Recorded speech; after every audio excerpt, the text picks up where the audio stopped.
बिहार के बाद चुनाव का सिलसिला आसाम की ओर बढ़ रहा है और हमारे साथ आज हैं एआईसीसी सेक्रेटरी और आसाम इंचार्ज मनोज चौहान जी। चौहान साहब से बात करेंगे कि क्या वो आसाम में कांग्रेस का जीत का सूरज उदय हुए देखते हैं कि नहीं। तो चौहान साहब, आपका वेलकम है द फेडरल में। तो आप अभी अभी ग्राउंड में थे आसाम में, बहुत सारी कॉन्स्टिट्यूंसीज में गए हुए, जाते रहते हैं वहां। तो कैसे देखते हैं आप कांग्रेस के चांसेस इस बार आपकी पार्टी के वहां? जो जनता का मिजाज है, मैं आसाम में बूथ स्तर तक गया, कई जिले, कई ब्लॉक, कई सब मंडल, बूथ, मैं बूथ तक गया।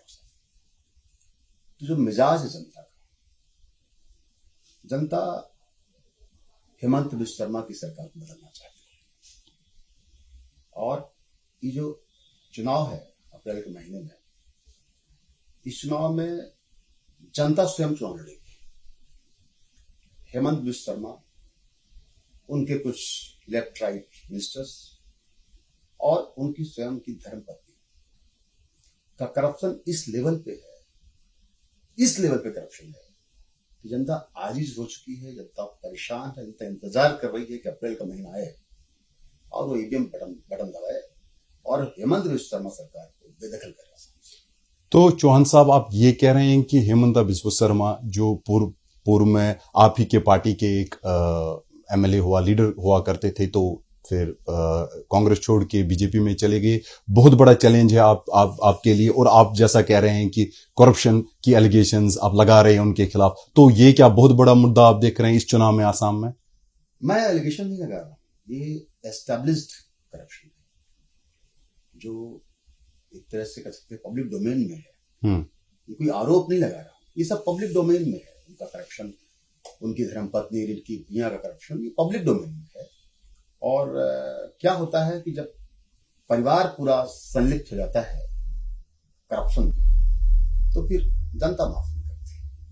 हेमंत बिश्व शर्मा की बात आपने छेड़ दी, तो हेमंत बिश्व शर्मा, अगर मैं आपको याद कराऊं, सितंबर में जब वहां राहुल जी की अध्यक्षता में एक मीटिंग हुई थी आपकी पार्टी की, तो पहले ही ट्वीट कर दिया आपकी पार्टी से पहले कि मेरे खिलाफ ये बोला गया, अंदरूनी बातें लीक करते हैं आपकी पार्टी का। तो ऐसे में ये भी कहा गया कि आपकी पार्टी में स्लीपर सेल्स हैं। तो वो कितना बड़ा चैलेंज है आपके लिए आसाम में? वो एक अलग इश्यू है, मैं उस पर नहीं जाना चाहता।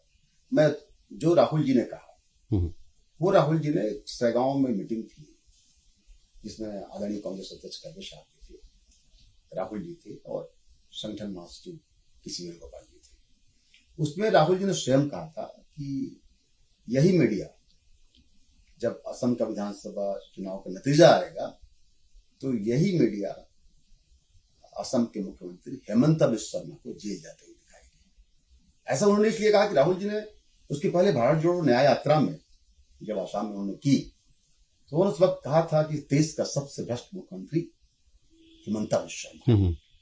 तो राहुल जी ने ऐसी बात नहीं की थी, कोई आरोप हवा में। चलिए, चुनाव सुनिए, मैं वही कह रहा हूं। तो जो बात आप जो कह रहे हो, वो बात राहुल जी ने पब्लिकली एक पब्लिक मीटिंग में बोली थी। कोई ऐसी बात नहीं थी कि वो कोई नहीं, मेरा मतलब था ट्वीट किया था, ट्वीट पहले ही किया था, आपकी मीटिंग चल रही थी। क्या मैं तो देखा नहीं, मैं तो उस सैगांव वाली मीटिंग को देख रहा था। चुनाव की ओर आते हैं, आपका जो पार्टी है, अपेरेंटली ऐसा लगता है आपकी जो प्रेजेंस है मोर ऑफ अहोम और मुस्लिम्स में है। तो बाकी जो कम्युनिटीज है जैसे मोरान मोटाक, सेतिया, राजकोटवंशी या वगैरह और भी टी ट्राइब्स वगैरह है, तो उसमें ऐसा दिख रहा है कि पकड़ आपकी उतनी नहीं है कांग्रेस की। तो क्या कर रहे हैं आप उसको लेकर कि आपकी पकड़ बनी रहे? आपने भी जो जिक्र किया, आपने कहा कि आपका जो मेन जो आपकी पकड़ है वो अहोम और मुस्लिम। नहीं, सिर्फ इसमें नहीं है। अभी हमने जनरल कन्वेंशन हमारा चल रहा है। अच्छा। अभी आज 5वां कन्वेंशन हो गया, 6 कन्वेंशन हुए हैं, और कल एक लास्ट कल होगा, जिसमें कई जिलों के जो हमारे बूथ स्तर तक के कार्यकर्ता हैं और एक साथ 5-6 जिलों का 5 जिलों को एक साथ हुआ है। तो पहला कन्वेंशन जो हुआ वो हुआ कार्बी आंगलॉन्ग 21 तारीख, और हावड़ा घाट एक असेंबली कॉन्स्टिट्यूंसी वहां पे, उसमें कई जिलों के लोग थे, लेकिन स्पेशली कार्बी आंगलॉन्ग और दिमा हसाब के। आप यकीन मानोगे कि हैरान रह गया, मुश्किल से 20 तारीख तो मीटिंग हुई, 24 घंटे से 36 घंटे का टाइम दिया गया वहां के लोगों को मीटिंग रखने का। एक दिन के कॉल में 12 से 15 हजार कभी लौंग और दिमाग साहब, और जिसमें 5 से 6 हजार महिलाएं थी। कहां थी? करवी और दिमाग।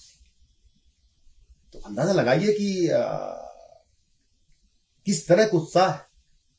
उसका वजह भी है, करवी लौंग की जो लैंड है उसको हिमंत बिस्व शर्मा ने अदानी और अंबानी को हजारों हजार बीघा लैंड उन्होंने अदानी अंबानी को दी है।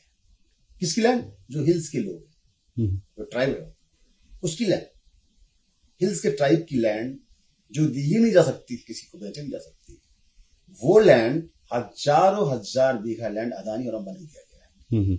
लोग, मैंने जैसे कहा, वो बात पता नहीं यहाँ किस तरह की न्यूज आती है, लेकिन लोग तो इंतजार कर रहे हैं। तो हमारा चाहे अब जैसा आपने कहा कि इस तरह के लोगों में हमारी पकड़, इस तरह के लोगों में हमारी पकड़ इन कम्युनिटी 4 महीनों में इतनी ज्यादा हुई है। ओके, वो कांग्रेस, क्योंकि कांग्रेस ही विकल्प है। अच्छा, क्योंकि उन्होंने देखा है 15 साल का तरुण गोगोई साहब लगातार आप निशाना साध रहे हैं हिमंता बिस्व शर्मा में। नहीं, वो दूसरी बात नहीं। लेकिन मेरा सवाल जो है वो ये है कि जो आप लगातार साध रहे हैं निशाना हिमंता बिस्व शर्मा में, तो इसी संदर्भ में रिसेंटली आपके कांग्रेस ने अपॉइंट किया वहां प्रियंका गांधी जी को, जिसको कि चेयरपर्सन बनाया अपनी स्क्रीनिंग कमेटी का। तो कितना बड़ा डिसीजन है ये? क्या ये उसी संदर्भ में है हिमंता बिस्व शर्मा को हेड ऑन टेक करने के लिए? क्या ये इस डिसीजन के पीछे प्रियंका गांधी जी को आसाम में लगाना to directly take on Himanta Biswa Sarma, वो डिग्निटी की लड़ाई बन गई है कि गांधी फैमिली की भी यहाँ कांग्रेस के लिए एक ईगो बैटल? राहुल गांधी जी और प्रियंका गांधी शर्मा क्या लड़ेंगे? क्या बात कर रहे हो? नहीं, चूंकि वो लगातार इस व्यक्ति का जो पूरा राजनीतिक यात्रा है, जिस व्यक्ति की राजनीतिक यात्रा पूरी तरह से अपराध और भ्रष्टाचार और अहंकार में भरी हुई यात्रा है, वो राहुल जी और प्रियंका जी जैसे क्या बात, कहां आप कंपेयर कर गए? रिसेंटली उन्होंने कहा था, उनका स्टेटमेंट था कि मैं विक्टिम, जब कांग्रेस में था विक्टिम था। राहुल जी जैसा इंसान पूरी राजनीतिक यात्रा, राहुल जी देखिए, वो गांधी बस मत में सब कहिए, राहुल जी की स्वयं की जो जर्नी है वो इतनी ऑनेस्ट, और गरीब, दलित, पिछड़े, शोषित, वंचित, किसान, युवा, महिलाएं, इस देश में एक ही नेता है जो मोदी से आंख मिला के सड़क से लेकर संसद तक लड़ रहा है, बिना डरे, बिना थके। उस आदमी की क्या, आप कहां ले गए बात? चलिए, प्रियंका गांधी जी का बता दीजिए, कितना बड़ा डिसीजन है उनका, इसके पीछे रैशनल क्या था अपॉइंटमेंट? बहुत बड़ी नेता है, और प्रियंका आसामी क्यों लीड कर रही है? गांधी जी पूरे देश में पार्टी को ताकत देती हैं और प्रचार करने जाती हैं, और उनका एक अलग प्रभाव है, अलग छवि है। लोग उनकी बात सुनते हैं, उनको देखना चाहते हैं, और निश्चित तौर पर उनका एक अलग इम्पैक्ट है। तो प्रियंका गांधी जी स्क्रीनिंग कमेटी जो है उसकी चेयरपर्सन है, जो टिकट्स कैलकुलेशन होता, और निश्चित तौर पर प्रियंका गांधी जी तो हर स्टेट में चुनाव प्रचार में जाती ही हैं, हर जगह गई, तेलंगाना गई, कर्नाटका गई, हिमाचल गई, आसाम भी जाएगी। वो कोई ऐसी बात नहीं। तो हमारी सब बड़ी स्टार कैंपेनर है, वो हमेशा जाती है, उनका एक प्रभाव होता है और वो सीटों में तब्दील होता है। चौहान साहब, पिछले कहीं चुनाव में मतलब देखा गया है, ये जो आपका माइनॉरिटी वोट, बेस वोट हुआ करता था, तो आसाम में भी एक माइनॉरिटी का बहुत बड़ा वोट है। तो देखा गया है कि कुछ और पार्टियां आके, चाहे वो ओवैसी की IM हो, बाकी पार्टियां आकर आपका उस वोट में डेंट कर देती है। तो इसको देखते हुए ये वोट डेंट ना हो, चला ना जाए आपसे, आपके अलायंस के बाहर ना जाए, तो कुछ इसमें रणनीति है आपकी कांग्रेस की, ऐसा ना हो? किसके साथ किसके साथ अलायंस की बात कर रहे हैं? नहीं, मैं कह रहा हूं आपके अलायंस और कांग्रेस और कांग्रेस का अलायंस, ये वोट आप ही के पास रहे, किसी और के पास ना चला जाए, कुछ रणनीति है क्या? आपने देखा होगा 2024 के लोकसभा चुनाव में डुगरी एक सीट है, वहां से हमारे सांसद है रकीब उल हुसैन जी। इस देश में सबसे ज्यादा वोट से 10,12,000 समथिंग वोट से वो डुगरी में अजमल को, जो यूडीएफ है, उसको हरा के आया। रकीब उल हुसैन जी 10,12,000 समथिंग वोट से देश में सबसे ज्यादा डिफरेंस है, वो सीट जीत के आए। तो वोट का क्यों वोट डिवीजन होगा, किसकी बात करें? वैसी तो बी टीम है बीजेपी की, वो लगाते हैं कहाँ हर जगह कि सेकुलर वोट का डिवीजन हो। तो वो बीजेपी की अपनी हर तरह एक रणनीति कह सकते हो, साजिश कह सकते हो, कुछ भी कह सकते हो, लेकिन वो आसाम में ऐसा कुछ नहीं है। आसाम में आसाम का जो नेचर है वो अलग तरह का है। आसाम एक ऐसा स्टेट है जो पूरी तरह से सेकुलर है। आसाम एक ऐसा स्टेट है जहां पूरा देश बसता है। कितनी जातियां, कितने मजहब और अलग अलग कल्चर, ट्राइब्स का, प्लेन का ट्राइब्स का अलग है, हिल्स का अलग है, फिर आप अहोम उधर अपर असम जाएंगे अलग है, टी गार्डन का अलग है, उधर आप जाएंगे कोकराझार का तो बोडो, गारो, ये सब कम्युनिटी है। तो असम अलग है, बंगाली का अलग है, असमी तो है, तो माइनॉरिटी है। तो असम एक ऐसा है जो कंपोजिट कल्चर, जो सब कुछ साथ लेके चलता है। असम ऐसा स्टेट है ही नहीं, इन लोगों ने बिगाड़ा। अच्छा, असम को बिगाड़ा ही हेमंत बिस्वा शर्मा। असम का जो नाम खराब किया, असम किस वजह से जाना जाता है? असम जाना जाता है बिहू, असम जाना जाता है मां कामाख्या, असम जाना जाता है भूपेन हजारिका, असम जाना जाता है जुबिंदा है, असम जाना जाता है काजीरंगा, राइनो। तो एक आसाम का एक अलग वो है, वहां लोग बड़े प्यार से रहते हैं एक दूसरे से। मैंने देखा ही नहीं आसाम में कुछ तरह का डिवीजन। ये इस बार मैं जब गया, अभी मैं 1.5 साल पहले वहां काम करने गया, मैं 2015 में भी पार्टी काम से गया, वो अलग था।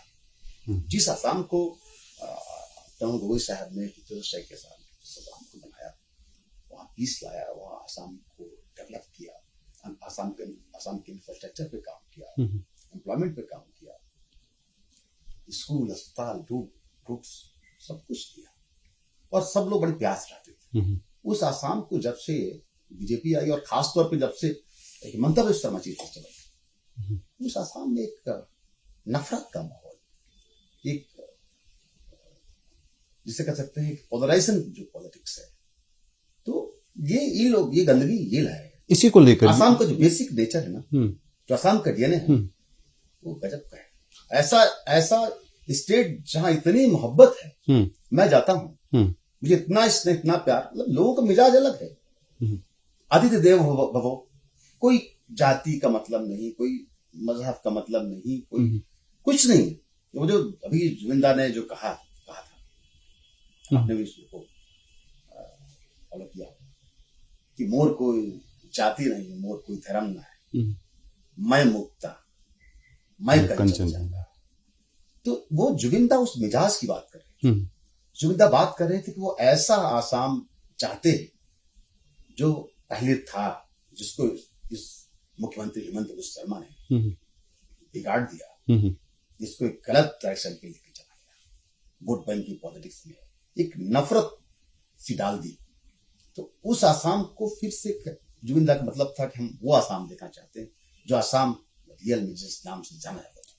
चौहान साहब, आपने छेड़ी असम के माहौल की बात की, तो ऐसे में जो है बांग्लादेशी इन्फिल्ट्रेशन, लगातार बीजेपी बता रही है इन्फिल्ट्रेशन का मुद्दा उठा रही है, या इविक्शन भी बहुत सारे हमने देखा, डिमोलिशंस भी हुए स्पेशली माइनॉरिटी इलाकों में। तो कैसे देखते हैं, कितने बड़े मुद्दे हैं वहां, क्योंकि आप ग्राउंड पे रेगुलरली जा रहे हैं पिछले 6 महीनों से, साल से, तो क्या देख रहे हैं आप, कितने बड़े मुद्दे हैं आसाम में? मेरी बात सुनिए, और आपकी गवर्नमेंट क्या मेरी बात सुनिए। अरे भाई, स्टांस है जिसकी उसका? बात करते हैं, होम मिनिस्टर ये है, अमित शाह जी है ना होम मिनिस्टर। किसके पास है? Border executive. Chief minister Himanta Biswa Sarma है। डबल इंजन सरकार है। क्या बात करें इन्फिल्ट्रेशन की? रोकते क्यों नहीं? ऐसा है तो रोकते क्यों? ये सब, ये मैंने आपसे कहा क्या, पूरे इलेक्शन को ये ले जाना चाहते हैं किसपे? इलेक्शन की बात करें, फिल्ट्रेशन की बात करें, की बात करें, ये पोलराइज करना चाहते हैं बीजेपी। अरे भाई, अच्छा, इस बार जनता तुम्हारे इस तरह के विभाजन की जो राजनीति है, डिविजिव पॉलिटिक्स उसमें आने वाली नहीं है। जनता तुम्हारे करप्शन से, तुम्हारी वाइफ के करप्शन से बिल्कुल परेशान है, आज ही जा चुकी है। और वो सिर्फ अप्रैल के महीने का इंतजार कर रही है। अप्रैल का महीना आया और इनको ब्रह्मपुत्र मुख्यमंत्री करे हेमंत बिस्वा शर्मा। इसी कुछ महीने पहले आपने अपॉइंट कर दिया एक चेहरा जो माना था, तरुण गोगोई के बेटे हैं गौरव गोगोई, जो यहाँ भी डिप्टी लीडर ऑफ लोकसभा हैं। तो कितना इम्पैक्ट आप देखते हैं, क्या स्ट्रेटेजी थी उनको लेकर, कितने पॉपुलर है वो पूरे आसाम में? क्या वो तरुण गोगोई जी का काम कर सकते हैं आपके लिए आसाम में? नहीं, गोगोई जी की अपनी उनका इम्पैक्ट है, और वो एक यूथ आइकॉन की तरह है। अभी सर्वे हुआ था, कुछ सर्वे आए थे, हमने भी देखे थे कि सबसे ज्यादा यूथ आया था कि गौरव गोगोई वर्सेस हेमंत बिस्वा शर्मा में यूथ का किसको पसंद करता है। उसमें सबसे ज्यादा यूथ तो गौरव गोगोई पसंद करता है, हेमंत बिस्वा शर्मा से कई गुना ज्यादा। एक मलाल है, एक माइनॉरिटीज जो आपने अभी कहा, गौरव गोगोई तो निश्चित तौर पर गौरव गोगोई युवाओं को की तरफ आकर्षित करते हैं, और इधर भी लोकसभा में बहुत अच्छा ऑडिटर है। गौरव गोगोई जी ब्लॉटलेस है, एक दाग नहीं है, एक दाग नहीं। दाग में इसलिए वर्ड यूज कर रहा हूं कि तरुण गोगोई साहब 15 साल चीफ मिनिस्टर थे, और हेमंत बिस्वा शर्मा पहले मिनिस्टर थे, इस टेंडर में 5 साल चीफ मिनिस्टर। तरुण गोगोई साहब के 15 साल की चीफ मिनिस्टरशिप में एक दाग नहीं, 15 साल लगातार चीफ मिनिस्टर, एक भी एलिगेशन नहीं है। एस्टेब्लिश्ड करप्शन बात छोड़ दीजिए, एलिगेशन नहीं है। 15 साल के चीफ मिनिस्टर, आप सोच सकते हैं कितना ईमानदारी से उस प्रदेश को चलाया होगा, लोगों के दुख सुख में साथ दिया होगा, लोगों के लिए अच्छी पॉलिसी बनाई होगी, एकदम ट्रांसपेरेंसी रही होगी, ऑनेस्टी से स्टेट को गुड गवर्नेंस दिया। तो उस निश्चित तौर पर उनकी बेटी तो उसका तो कहीं ना कहीं फर्क पड़ता है। संस्कार तो होते हैं ना, उसमें तो कहने की बात है नहीं। और ये आदमी 5 साल में पूरे स्टेट को लूट लिया, पूरे स्टेट को ऐसा लूटा, मतलब चाहे कोला हो, सुपारी हो, आपका वहां गोरू बोलते हैं जो मवेशी गाय, अच्छा, चाहे गोरू का सिंडिकेट हो, चाहे माटी का सिंडिकेट, लैंड सब लगा रहे हैं, चाहे माटी का सिंडिकेट हो, तो इस तरह का, मतलब मैं आपको बताना चाहूंगा, आप हैरान रह जाओगे। मतलब हजारों हजार करोड़ रुपए लोगों ने बनाए, मतलब पूरे स्टेट को ऐसा दोहन किया, ऐसा लूटा है, पूरे स्टेट को खत्म कर दिया। करप्शन के अराउंड आप अपना मुद्दा बना रहे हैं चुनावी सिंडिकेट राज। और हेमंत बिस्वा शर्मा न केवल सिंडिकेट राज, हेमंत बिस्वा शर्मा एक ऐसा व्यक्ति है, मैं तो हैरान हूं कि वो आदमी सार्वजनिक जीवन में रहने लायक है भी कि नहीं। ओहो, इतना अहंकार में आकंठ डूबा है, भ्रष्टाचार और अहंकार में आकंठ डूबा, और तमाम तरह का, चाहे कोयला, सुपारी, माटी, गोरू के सिंडिकेट का सरगना है हेमंत बिस्वा शर्मा। और मुझसे पूछा जाता है कि इतने पैसे, सब चीज, नहीं, मेरे पास तो पैसे नहीं, खुद कहते मेरे पास पैसे नहीं है।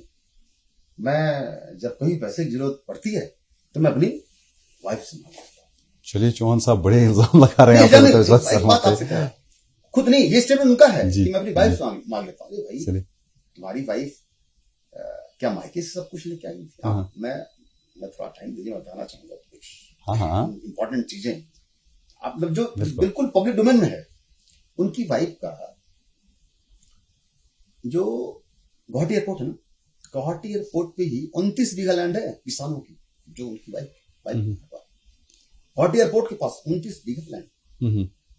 एक अमीन गांव गुवाहाटी में ही है, कामरूप में, उसमें वंद्या इंटरनेशनल स्कूल है उनका।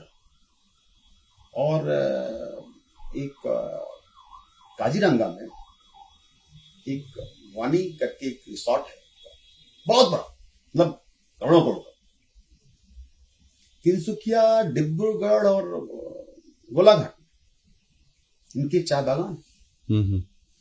कोलियाबोर में इनकी 106 बीघे लैंड है, जो लैंड किसानों की थी और उसको उन्होंने बाद में इंडस्ट्री उसमें कन्वर्ट कर दिया। 106 बीघा, सोचिए। कोलियाबोर, माजुली, जहां मिसिंग ट्राइब जाती है, मिसिंग ट्राइब का सोचिए, मिसिंग ट्राइब की कोई लैंड ले सकता है?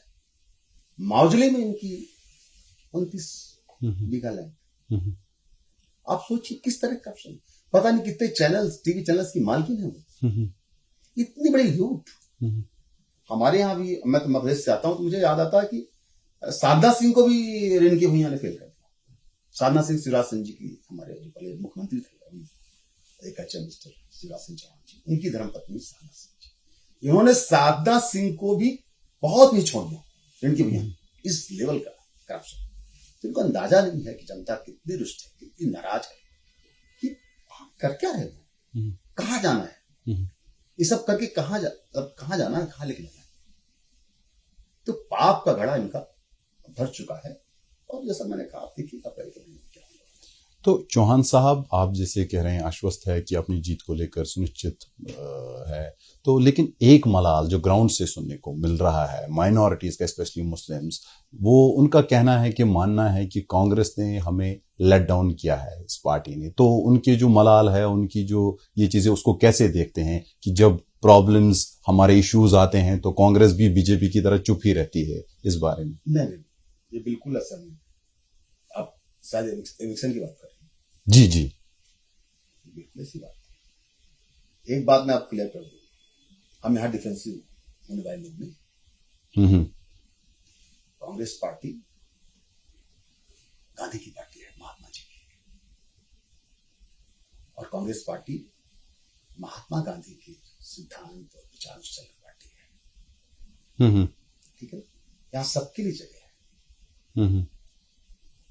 हम सेकुलर पार्टी है। हमें हिंदू, मुस्लिम, सिख, ईसाई सबको साथ लेके प्यार से रहना है। हम ध्रुवीकरण की और पोलराइजेशन की पॉलिटिक्स पे विश्वास नहीं करते। और ये देश बापू के विचार और सिद्धांतों से चलेगा। ये देश भारत के संविधान से चलेगा। ये देश नागपुर के फरमान से नहीं चलेगा। सब देसी पर की बातें हैं। मैंने जैसा पहले आपसे कहा, उनका एक ही उद्देश्य, किसी तरह से इलेक्शन को इस तरह से करना कि पोलराइज करते हैं। लेकिन चौहान साहब, ऐसा ही जब स्टेटमेंट, एक वीडियो चला था बीजेपी के ट्विटर हैंडल से, सितंबर की बात है, तो एक कम्युनल जिसमें ओवरटोन्स थे मुस्लिम्स को लेकर वो किया था, कांग्रेस की ओर से कोई स्टेटमेंट नहीं आया ऑफिशियल स्टेटमेंट उस बारे में, न कंडेम किया गया, तो चुप्पी साध दी आपने। हमारे लोकल लीडर्स से ऐसी बात हो रही थी, हमारे लोकल लीडर्स से सब फील्ड में थे। चलिए, एक बहुत बड़ा मुद्दा जो था दिखने को मिला, जुबिन गर्ग, जिसका कि फ्यूनरल में हमने देखा लाखों लोगों ने पार्टिसिपेट किया। तो कितना बड़ा फिगर है इलेक्शंस को भी लेकर जुबिन गर्ग आसाम के लिए? मैंने पहले भी जिक्र किया और आज अभी फिर कर रहा हूँ। जुबिन दास से मैं बहुत पहले, जब मैं दिल्ली यूनिवर्सिटी में लॉ करता था, तो एक बार मिला। जुबिन दास की पर्सनालिटी बड़ी अलग थी और लोग उनको उनके जीवन में जितना नहीं समझ पाए, उनकी मृत्यु की बात समझे। जुबिन दास वो शख्सियत थे जो इस देश का जो मिजाज है ना, जो इस देश का मिजाज जो है, ऐसा नहीं कि सिर्फ पोलराइज करना और धर्म जात के नाम पे लड़ाना जो एक चल रहा है 14 के बाद से लगातार कुछ ज्यादा ही चल रहा है। असम में तो हेमंत बिस्वा शर्मा ने पूरी तरह से स्टेट को खराब। जुबिन दा कंपोजिट कल्चर के बहुत बड़े ब्रांड एम्बेसडर थे। जुबिन दा न केवल एक सिंगर, न केवल आर्टिस्ट, न कंपोजर, जुबिन दा असम की साझा संस्कृति के सबसे बड़े महानायक थे। और जुबिन दा वो शख्सियत थे जिन्होंने 40 भाषाओं में 40,000 के आसपास गाने गाए। करोड़ों करोड़ रुपए तो रॉयल्टी आती, समझ सकते हो आप। जब जुबिन दा इस दुनिया को अलविदा किए तो जुबिन दा के अकाउंट में मात्र 10,000 रुपए थे। आप समझ सकते हो, इतना बड़ा आदमी जिसकी रॉयल्टी इतने गानों की आती होगी करोड़ों करोड़ रुपए, वो जब दुनिया को अलविदा किया तो उसके अकाउंट में मात्र 10,000 रुपए। मालूम पैसे कहाँ जाते थे? जुबिन दा वो पैसा असम के जो गरीब बच्चे थे उनके एजुकेशन के लिए, बुजुर्गों के इलाज के लिए, और जो गरीब लोग थे उनको छोटे मोटे बिजनेस में मदद करते थे। 1,50,000 कोई चाय की दुकान, किसी दुकान, छोटे मोटे व्यवसाय की। उन्होंने सारी प्रॉपर्टी, अपनी प्रॉपर्टी का उन्होंने 90% असम के लोगों में दिया। और ऐसा नहीं, हजारों हजार लोग मदद की जुबिन दा। तो जुबिन दा जब उनकी मृत्यु हुई और उनका पार्थिव शरीर गुवाहाटी आया और 3 दिन बाद उनका फुनरल हुआ, यकीन मानिए 40 से 50 लाख लोग उनका अंतिम दर्शन किए। वो दर्शन एक केवल आर्टिस्ट का दर्शन नहीं कर रहे थे, वो बहुत बड़ा, गरीबों का बहुत बड़ा मसीहा, उसका दर्शन कर रहे थे। वो उस व्यक्ति का दर्शन कर रहे थे लोग जो असम की साझा संस्कृति का बहुत बड़ा महानायक था, जो कहता था कि मोर कोई जाति ना है, मोर कोई धर्म ना है, मैं मुक्ता, मैं कंचनजंगा। जब जुबिन दा ऐसा बोलते हैं ना, तो जुबिन दा वो बात करते हैं जो भारत के संविधान के अनुच्छेद 15 में लिखी है। भारत के संविधान के अनुच्छेद 15 में ये प्रावधान है, आप तो खुद एक अच्छे जर्नलिस्ट हो, जानते हो कि राज्य, धर्म, जाति, भाषा, लिंग, जन्म स्थान के आधार पे कोई भेदभाव नहीं करेगा। यही बात जुबिन दा कहते हैं, यही बात भारत का संविधान कहता है, और यही बात कांग्रेस कहती है, और यही बात राहुल गांधी जी कहते हैं। तो चौहान साहब, राहुल गांधी नहीं, मैं इसलिए कह रहा हूं, राहुल जी को मैं इसलिए यहाँ मतलब इस जुबिन दा की बातचीत में जोड़ा कि राहुल जी स्वयं जुबिन दा की मृत्यु के बाद जुबिन दा के परिवार से मिलने गए, उनके पिताजी से, उनकी धर्म पत्नी से, और संवेदना व्यक्त करने गए और जुबिन दा की समाधि पे भी कुछ श्रद्धांजलि देने गए। तो राहुल जी ने एक बात कही थी मिलने के बाद, उनके परिवार से मिलने के बाद वो मीडिया को ब्रीफ कर रहे थे। तो उन्होंने कहा कि जुबिन दा की एक बात मुझे बहुत हमेशा प्रभावित करती है, मैं कंचनजंगा। एक कनेक्ट है कि जो सबसे प्यार करता, जो सबको साथ लेकर चलता, तो जुबिन दा जब कहते हैं ना मैं कंचनजंगा, तो पूरे नेचर से प्यार करते। इंसानी मोहब्बत तो छोड़िए, पशु पक्षी, नदियां, पहाड़, सबसे प्यार करना, जिसमें किसी के लिए भी नफरत का भाव नहीं है, ये था जुबिन दा। और यही बात राहुल जी को बहुत प्रभावित की और उन्होंने वहां कहा। तो मैंने सोचा कि राहुल जी ने कितनी बड़ी बात कही। और चूंकि राहुल जी स्वयं इस बात को, इस देश में जब आपने देखा होगा कि बड़ा खराब माहौल हो गया था 2022 के पहले,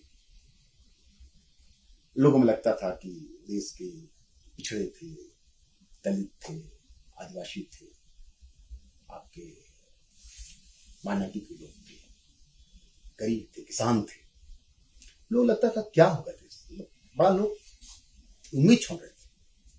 तो राहुल जी ने कन्याकुमारी से लेकर कश्मीर तक की भारत जोड़ो यात्रा किस लिए की थी? वो कोई राजनीतिक यात्रा नहीं थी। कोई यात्रा हम यहाँ भी देख सकते हैं असम में। नहीं, एक बात करते हैं, वो कोई राहुल जी का कोई चुनाव तो हो नहीं रहा था, कि राहुल चुनावी प्रचार के लिए निकले थे। राहुल जी, इस देश में जो नफरत का माहौल था, देश के लोग नाउम्मीद हो चुके थे कि क्या होगा हम सबका, उन वर्गों के बीच, उन लोगों के बीच मोहब्बत का पैगाम लेके गए थे। और 4000 किलोमीटर चला की पद यात्रा राहुल जी की रही। उन्होंने उसका जो एक सफल संदेश था, उन्होंने स्वयं पहले ही कह दिया था कि मैं नफरत के बाजार में मोहब्बत की दुकान खोल रहा हूं। और ये पैगाम देखे पूरे देश। तो सवाल इसका है कि जो मैं आप जुबिंदा का जिक्र किए, तो मैं जब जुबिंदा की बात करते हो तो मैं राहुल जी के उस दर्शन को और जुबिंदा की उस बात को मैं कनेक्ट करता हूं। जैसे राहुल जी के अंदर किसी भी व्यक्ति के लिए, मतलब जो अपोनेंट है, जिससे राजनीतिक दुश्मनी मान, राहुल जी के मन में उस व्यक्ति के लिए जरा सा भी नफरत का भाव नहीं होता। ठीक, हमारी विचारधारा अलग है, हम विचारधारा की लड़ाई हम लड़ेंगे निश्चित तौर पर, लेकिन नफरत का भाव नहीं, विचारधारा की लड़ाई है। तो वही बात जुबिंदा के अंदर थी। तो ये बहुत बड़ा विषय है, क्योंकि अभी प्रधानमंत्री 2 बार गए। असम का पिछले 1 महीने के अंदर प्रधानमंत्री का 2 बार का कार्यक्रम हुआ और 4 दिन प्रधानमंत्री असम रहे, 4 दिन रहे। और मैं बताना चाहता हूं कि 4 दिन में मोदी जी एक बार भी जुबिंदा का नाम तक नहीं, उनको उनकी समाधि पे जाके श्रद्धांजलि देना, उनके परिवार से मिलकर संवेदना व्यक्त करना तो बहुत दूर की बात होगी। एक तक एक बात उसने निकली कि इतना असम ने सबसे लायक बेटा खो दिया है। अब खोया नहीं, उसकी तो जुबिंदा की हत्या हुई, खुद प्रदेश के मुख्यमंत्री ने स्वीकार किया है विधानसभा के अंदर। और जिस तरह की चार्जशीट, बड़ी कमजोर चार्जशीट पेश की जा रही है, क्यों की जा रही है तो मुख्यमंत्री जाने। और उस चार्जशीट के आधार पर तो मुझे लगता कि जुबिंदा को न्याय मिलेगा। लेकिन हाँ, ये बात जरूर कर दूं और पूरी जिम्मेदारी से कहता हूं, हमारा शीर्ष नेतृत्व, असम के हमारे सभी लीडर्स, सभी कांग्रेस के कार्यकर्ता, जब तक जुबिंदा को न्याय नहीं मिल जाता, कांग्रेस पार्टी का शीर्ष नेतृत्व, कांग्रेस पार्टी के कार्यकर्ता जस्टिस फॉर जुबिंदर के लिए लगातार पूरी शिद्दत के साथ, पूरी ताकत के साथ खड़ा रहेगा। बहुत बहुत धन्यवाद आपका चौहान साहब, फेडरल से जुड़ने के लिए। तो ये थे हमारे साथ मनोज चौहान, एआईसीसी सेक्रेटरी और इंचार्ज आसाम, जिन्होंने बखूबी अपनी पार्टी का पक्ष रखा और ये भी हमें बताया कि उनकी जो एलिगेशंस है आसाम चीफ मिनिस्टर हिमंता बिस्वा शर्मा के खिलाफ, तो उन्होंने अपना पक्ष रखा। और ये तो आने वाला वक्त ही बताएगा कि आसाम में कांग्रेस का उदय होता है या नहीं। फिलहाल द फेडरल से इतना ही, अलविदा।